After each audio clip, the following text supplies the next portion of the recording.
Welcome to the Jali podcast. I'm your host, Melyssa Barrett. This podcast is for those who are interested in the conversation around diversity, inclusion, and equity. Each week, I'll be interviewing a guest who has something special to share or is actively part of building solutions in this space. Let's get started.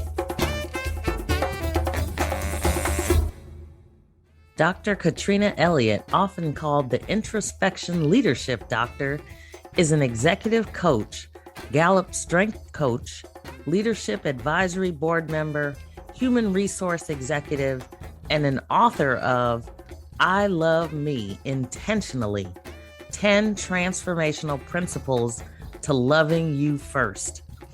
Dr. Elliott has been a human resources leader for several Fortune 100 companies over the last 20 years. Her experience and expertise have yielded continuous improvement across HR services, formulating and implementing people management strategies, and analyzing interpersonal conflict factors. She has led organizations through both growth and contraction, while coaching and developing high-performing leaders. Over the last decade, she has used her superpower to work with a myriad of associates and leaders to look inward first, focusing on their strengths, becoming intentional, and continuing a path of self-love and self-discovery. Her commitment to self-awareness, authentic leadership, and coaching has successfully allowed her to develop and coach individuals and teams on a continuous basis. This week, I am so excited because the doctor is in the house. We've got what you are actually called an introspection leadership doctor. Yeah. Which is fabulous. So we're going to get into what that means. But for everybody else, I have had just the amazing honor to now know Dr. Catrena Elliott. I met her because we were headed to South Africa, and we had just an amazing, and for me personally, it was a transformational trip for sure. And I am just so honored to have you here. Welcome to the Jali podcast. Thank you. So glad to be here. So I just am thrilled because of all the work that you've been doing. And, when we think about diversity, equity, inclusion, there's so many things when you talk about an introspection leadership coach. I think probably everyone needs one of those.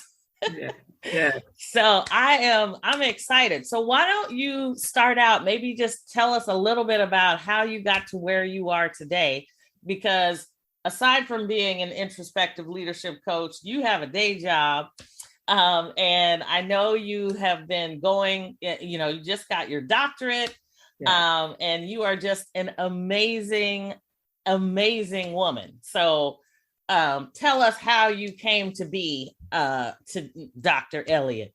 Absolutely. Oh my God, it's such an honor and a pleasure to be here with you, Melyssa. And wow, how did I get to where I am today? Starting out just as a young girl, I've always been that one to want to help others. I've always been that one to want to have people be their best self. And that's always been my journey, always giving back, always pouring into others. Let's talk about what you want to do. Let me help you be better. Let me teach you this skill. So that's always been me. And then on my journey, my educational journey and my work journey, I'm an HR professional. I'm an HR executive for a Fortune 100 company. I absolutely love what I do. And I've been in HR for well over 20 years now. And what I love doing now in my career is really just that, leading and helping others be their best self. So from an executive coach and really helping them peel back the onion to what could be either a roadblock or really looking at their strengths to say, how can we help you get better at your strength, right? How do you maximize this? So I absolutely love that in my day job. And then when I started my doctoral program in 2018, oh my goodness, it was after my son graduated from college, because I made a pact to him, once I get you through college, then I will start my doctoral journey. And that's exactly what I did. And just this year, I completed it. But in the midst of that, I began in 2018. I was challenged before my son graduated from college. I was challenged to write a book in a weekend. And I'm like, oh my goodness, what did I write a book on? Like, me writing a book? Like, who does that, right? And I was like, I'm up for the challenge, because I can do all things through Christ, which strengthens me. So I said, here I go. So I remember sitting down that weekend, and I cleared my calendar, cleared my mind, and I centered myself, and I took away all distractions, and I wrote a book in a weekend. And the book initially was called Dear Self, I Love You, because it was really writing a love letter to myself. And of course, when you sit down and write, it kind of morphs into what it needs to be, not for you, but for others. And it ended up being I Love Me Intentionally. Yes. 10 transformational principles of loving you first. And, that really started with me writing a love letter to myself from my mom. I'm an only child. And I always, my mom had me young. She had me at 17. So I was always independent, and I went after what I wanted. My mom instilled that in me. But as an adult, I always wanted her just to love me differently. And I had to, I was talking with a mentor one day, and she said, your mama loves you how she loves you. If you need a different kind of love, write yourself a love letter and leave it there. I was like, wow. So that's how this book came about, of I Love Me Intentionally. And then God just started to work in me. It morphed into, what does that look like from a forgiveness? I had to learn forgiveness. And that's first and foremost, one have to forgive themselves. And, the book just really came about. And as I wrote the book, and then I put it on a shelf in 2018, and I left it there, and I started my doctoral journey. And then I was challenged, like, okay, I need you as a speaker. Let's promote your book. I'm like, oh my God, you want me to finish that? And that's in 2019. So I picked it back up, and I started brushing it off, and I added a little bit more to it. Then I put it back on the shelf. And then I said, I'm not publishing it until I become Dr. Catrena. In the midst of my doctoral program, another mentor said, I need you to be a speaker at a summer program for me. I'm like, oh my goodness, okay. So what am I going to talk about? And I was sitting late night just writing, and that's when I developed the Elliott's Introspection Leadership Development Model. And I said, okay, all of this stuff is really coming together and marrying up. So I had this book, and now I have an leadership development model. And I really began to just pour out, like, what does that look like? What type of awareness do we need as leaders to be inclusive, to lead other people? But all of that starts with leading yourself, knowing yourself, peeling back the layers of yourself. Do you have biases, right? If so, what are they? Where did they come from? Challenge yourself on such biases. So that my introspection leadership development model really began to peel back the layers of that. It starts with self-awareness, because I think that's critical. And then it goes to bias awareness. Then we talk about strength awareness. And then it's a new term in literature right now called mindful empathy. And that's a portion of my introspection leadership development model as well, of really being mindful when you're speaking to someone. That requires great listening skills, listening to understand, not to respond, and really let that person be heard, right? So all of that's important. And then what that piece leads to is leading with the heart. Then there's a lot of research out there on leading with the heart. So I explore that, and I give strategies on of all 4 components of that, and then the strategies of leading with the heart when they all come together.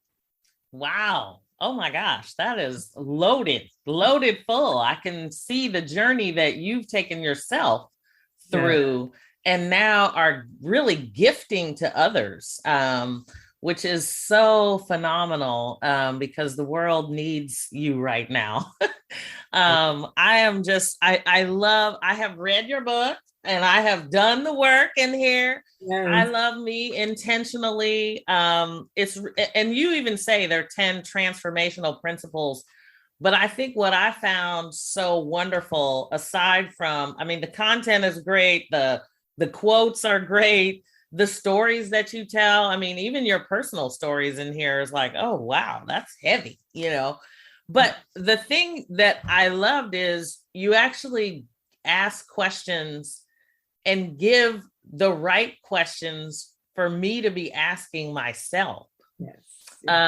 to really kind of start to go, what am I doing and how am I feeling? And just being able to recognize some of those things. I think one of my favorite chapters, I'm gonna tell you, was telling your truth. Yes. I think it was like chapter 10.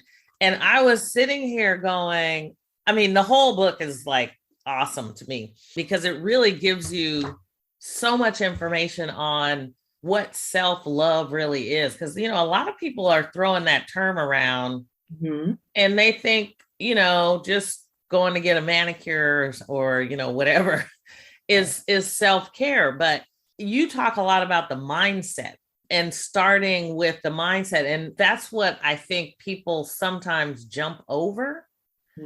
And I think in anything we do from a mindset perspective. So can you talk a little bit about how you came to that mindset in your journey?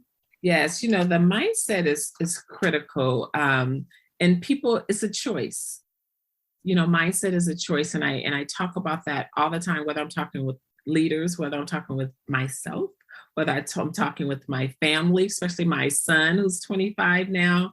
When I think about mindset, it's definitely a choice. And I believe in a positive mindset. And what you put in really, what you allow to come into your mind is really who you become.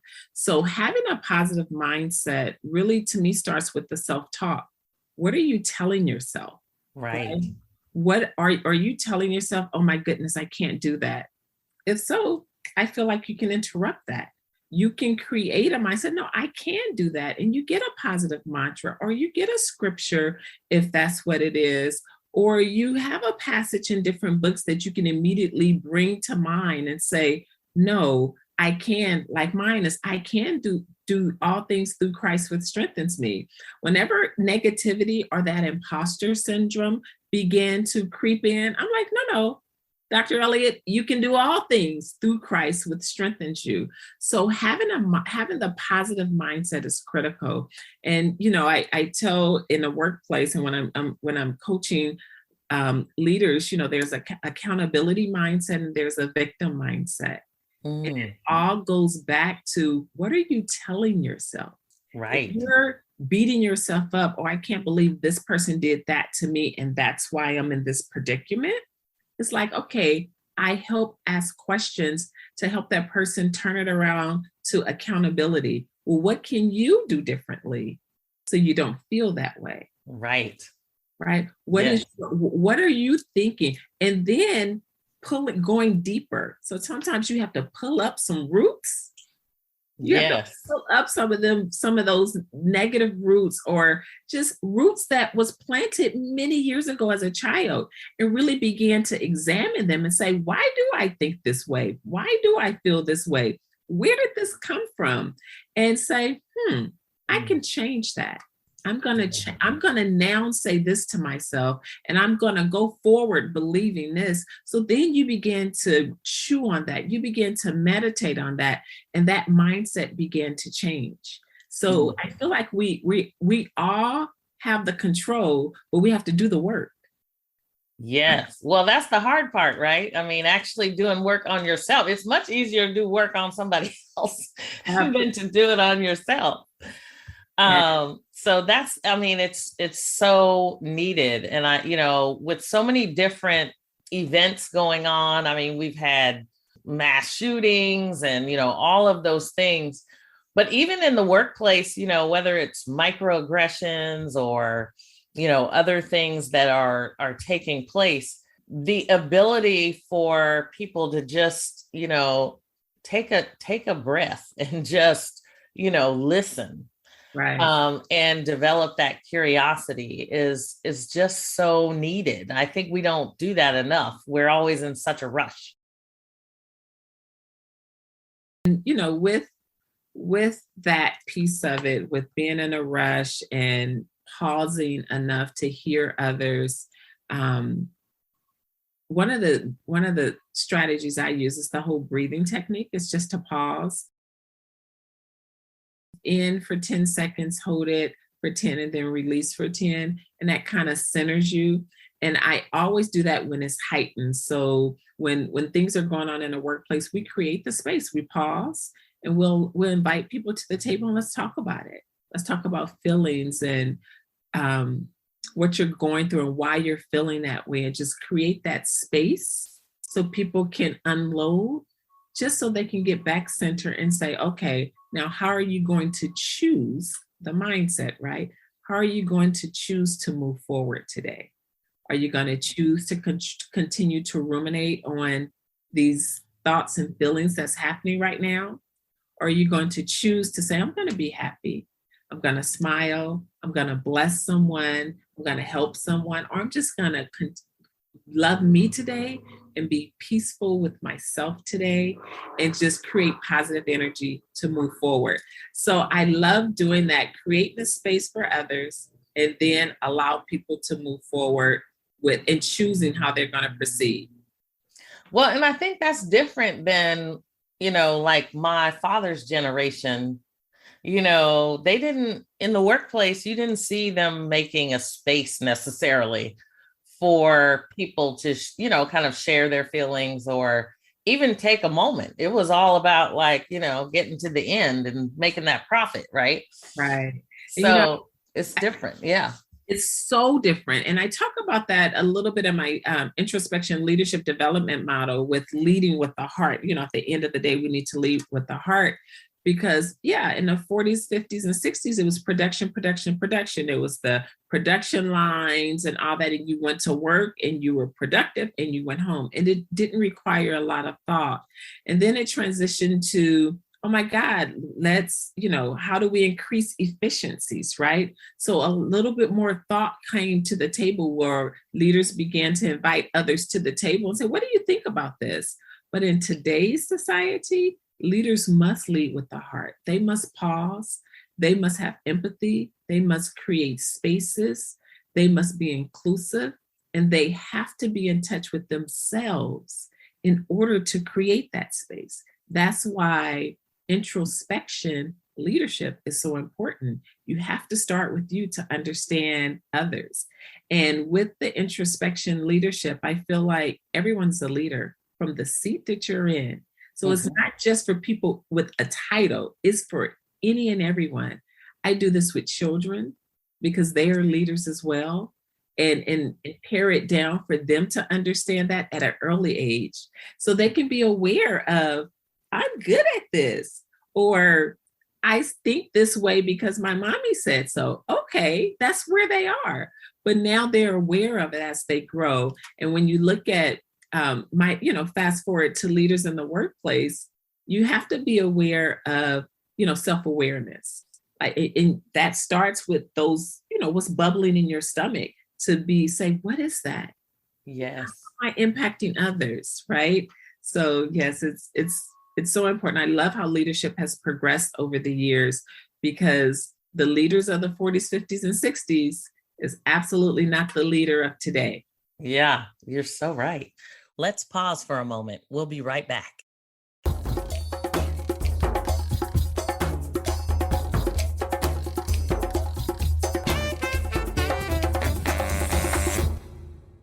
Well, and you've done a lot of work on influence, how to create the influence. And I think, sometimes I talk a lot about, there's a lot of people that are always trying to get to the top. So they they have a vertical path. They want to be the president of the company, the CEO, which is great. But in a lot of cases, they forget about the influence, kind of horizontally as they go, because there's so many opportunities for us to collaborate and influence the direction that people are going. I mean, truly a leader kind of brings everyone with them in a sense. So can you just talk a little bit about some of what you found in kind of helping to influence people, and what has been the best way for people to influence others? Absolutely. Yes. My doctoral study, my dissertation was how exemplary Black women business leaders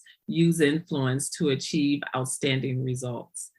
And one of the main findings of that study is really creating that environment and being a support to others. So when we talk about a lot of what we've been talking about right now, listening to your team, creating a space for them to grow, right? Removing barriers. Some of those were some of the top findings when you talk about being an influential leader. And it's so funny because people tend to think, oh, I have to do these, great things. I have to have a complete plan.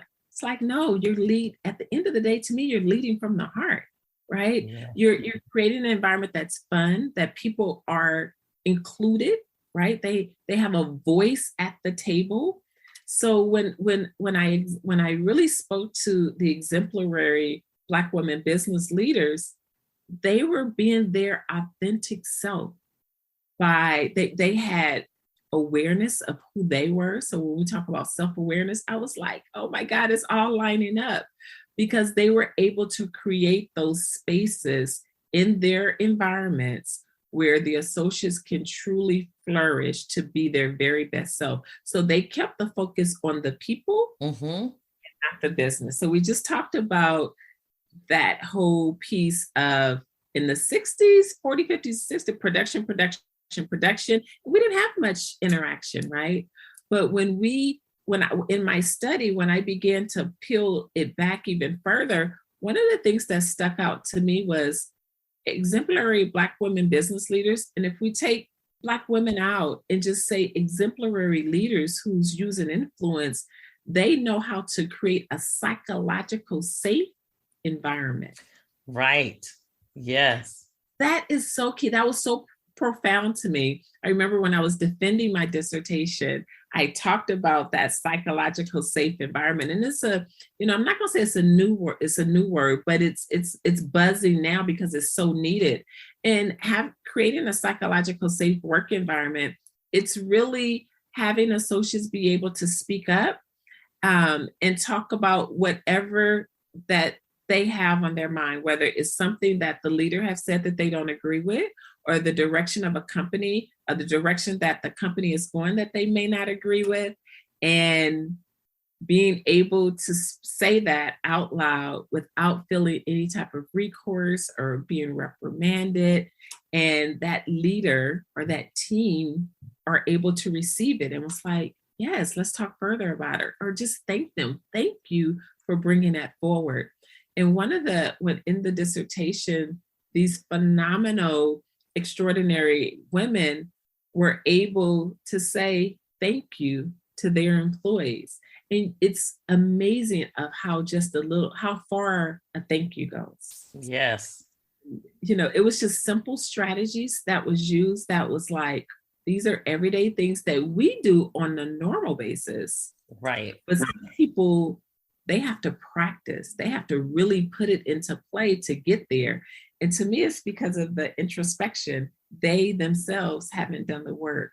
So to me, it all marries together. The introspection and leadership all really come back and marry themselves. Yeah. And I mean, when you talk about psychological safety, it's interesting because I feel like Black women specifically, not saying it doesn't apply to other ethnicities, but I think Black women, the creation of respect, the ability to just open that space, I think we've always had to be there, right? We're, as society grows, it's like this this Black woman is sitting there making sure that there is a sense of safety Yes. at home. And I think, you know, when you think about all the discrimination, the, you know, slavery, I mean, all of those things that the Black woman specifically went through,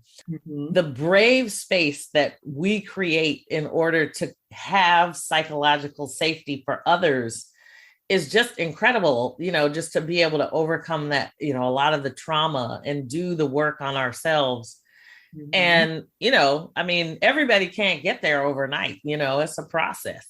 Exactly. It's a process. You know, one of the strategies in my dissertation was really creating that positive work environment Mm-hmm. for associates.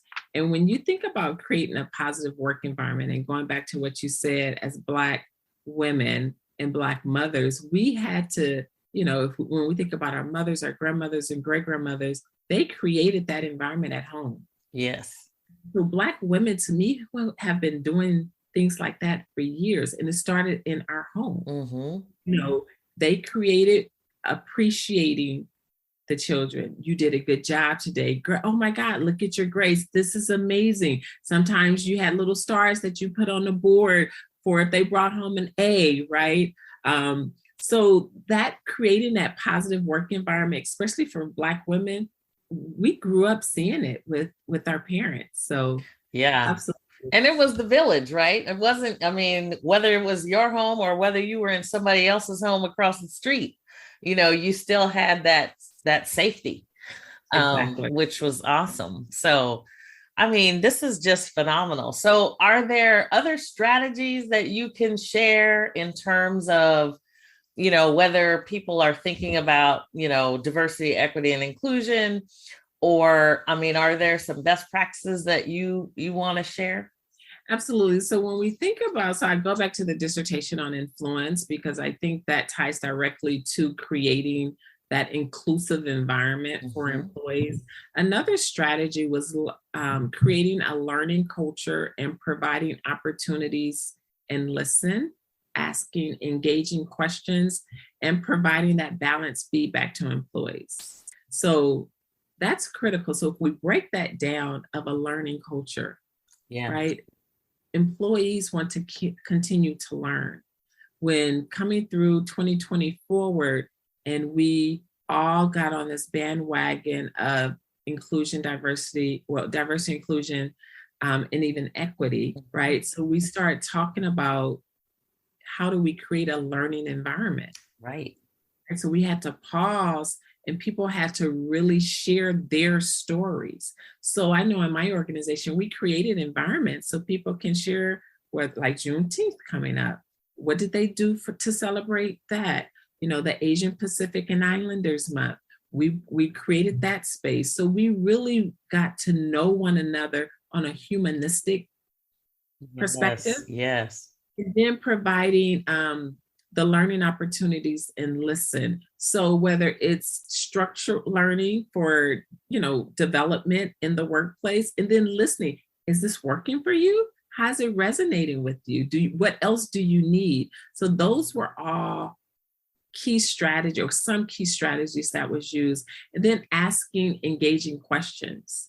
So influential leaders began to ask questions versus tell, right? You need Yeah. to do this, you need to do that. Well, tell me more. What would you like to do? What are your interests? What are your passion? What excites you about coming to work every day? Let's talk about that, right?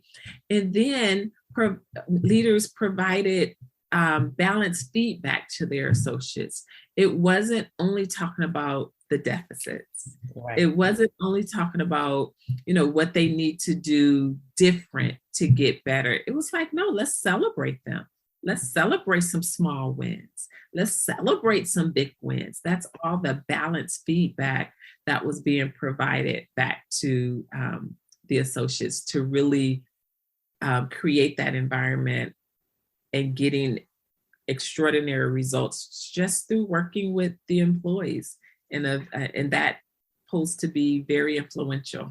Yeah, that's awesome. And you know, it's so funny because everything you're talking about when you're talking about leading from the heart, it's just so human centric. And so I think a lot of times, we talk about whether, how do we make people feel like they belong and that Mhm. they're valuable, and Yes. just being able to be human together is, just give that respect for, trying to understand, because there are a lot of folks in the world, I have to admit, I do not understand. Right. But Exactly. I have learned to like, okay, tell me, why do you think that way? Exactly. And it starts to, you kind of go, oh, okay, maybe I don't agree, or I may not understand them, but I can understand their journey. Okay. Which, it's like, to me, that's at least part of it. If we start to learn about each other, as you mentioned, it's so phenomenal. That influence. I mean, I want to love me intentionally. I Yes. love it. You are doing such wonderful things. Are there other things that you want to share? Because I know you have so much going on. You have a new granddaughter. I do. I I know that's do. exciting. I do want to share one additional strategy that extraordinary women or leaders can use to influence. And you just touched on it. And it was really creating that culture of belonging with their teams just by valuing and caring for them, right? Mm-hmm. So, what does that mean exactly? Creating a sense of belonging is so just, especially when we're talking about inclusion and diversity. In today's society, I was talking to an associate one time, and this associate is part of the LGBTQ community, and we was at dinner. It was a team dinner, and I remember saying, oh my God, tell me how your partner is doing, how are things going, and all that. And the associate paused, and the associate had been with the company a very long time. The associate paused and said, I've been here for over 10 years and no one have ever asked about my partner. I'm Oh, like, are you kidding me? I was like, well, that stops today. It changes today. So tell me more. And that was I mean, 6, 7 years ago. And to this day, that employee remembers that. That employee comes back to me and say, you saw me that day. right. You saw me. I felt, but I didn't have to hide a piece of me Yes. on me. And oh my God, that resonated with me so much because I'm like, so your leader's not doing this? Like everybody's supposed to be doing this, right?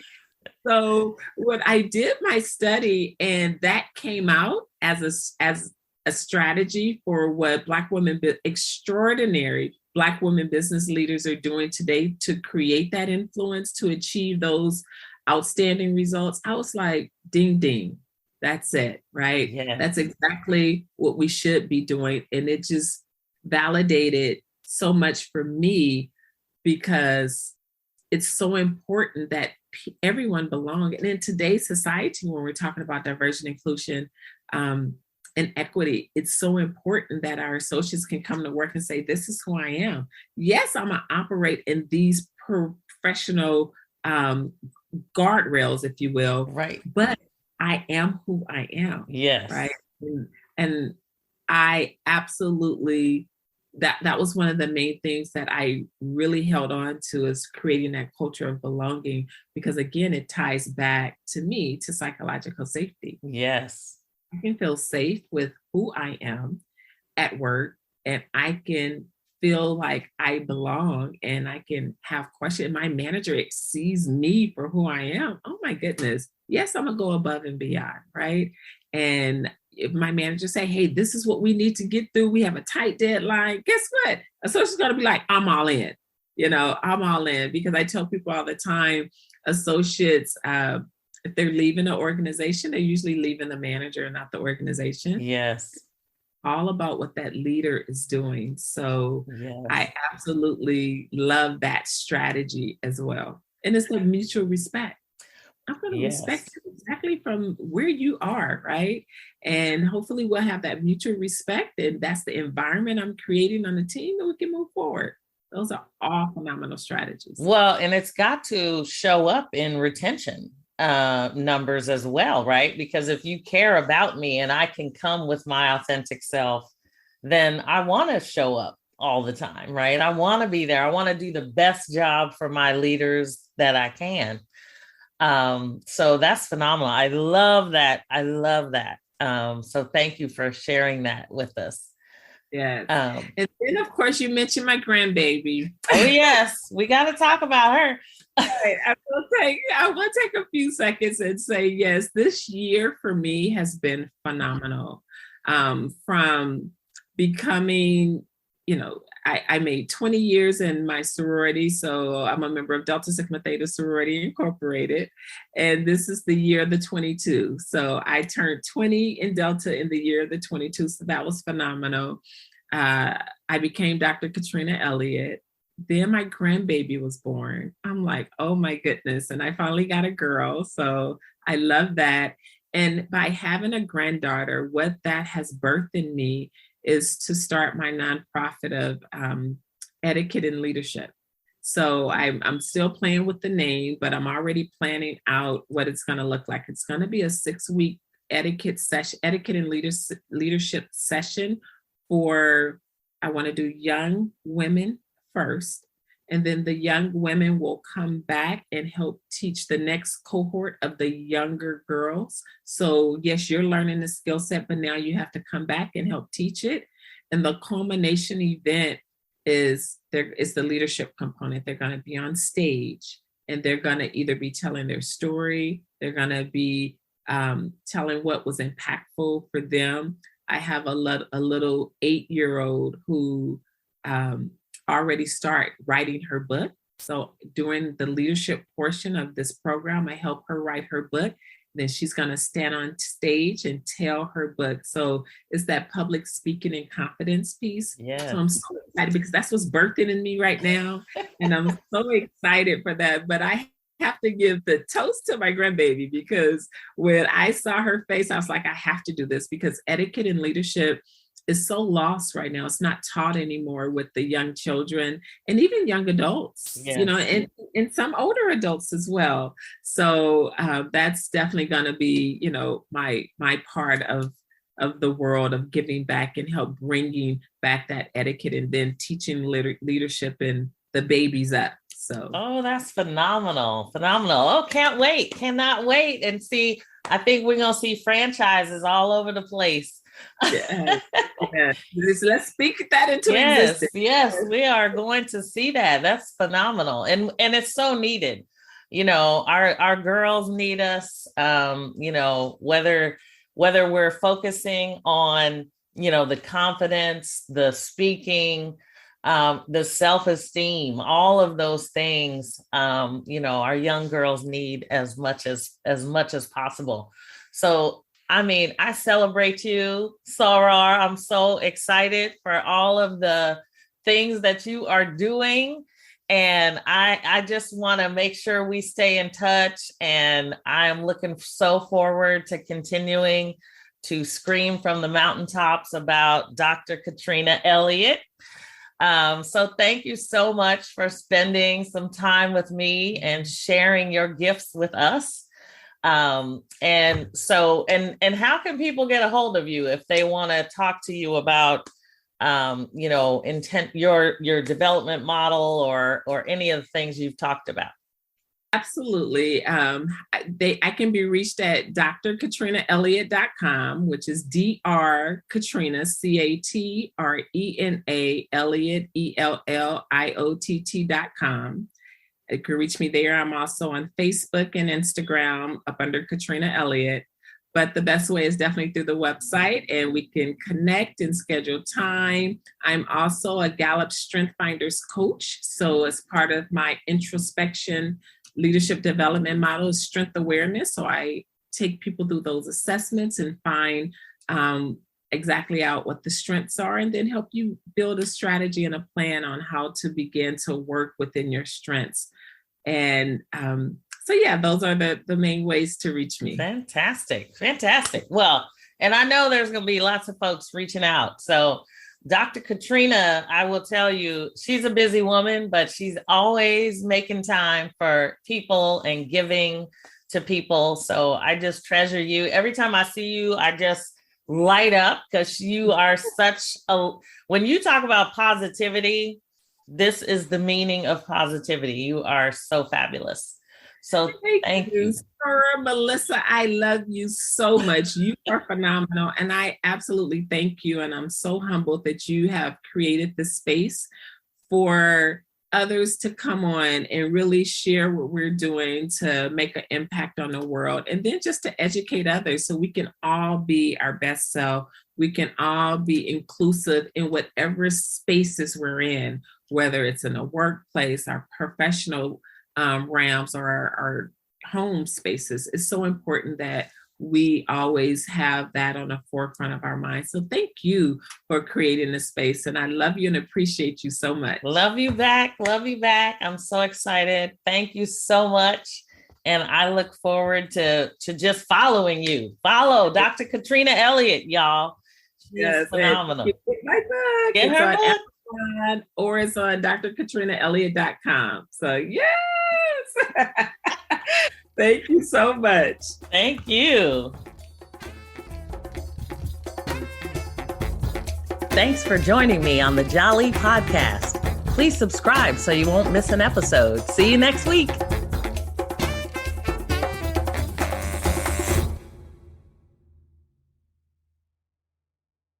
This podcast is a part of the C-Suite Radio Network. For more top business podcasts, visit c-suiteradio.com.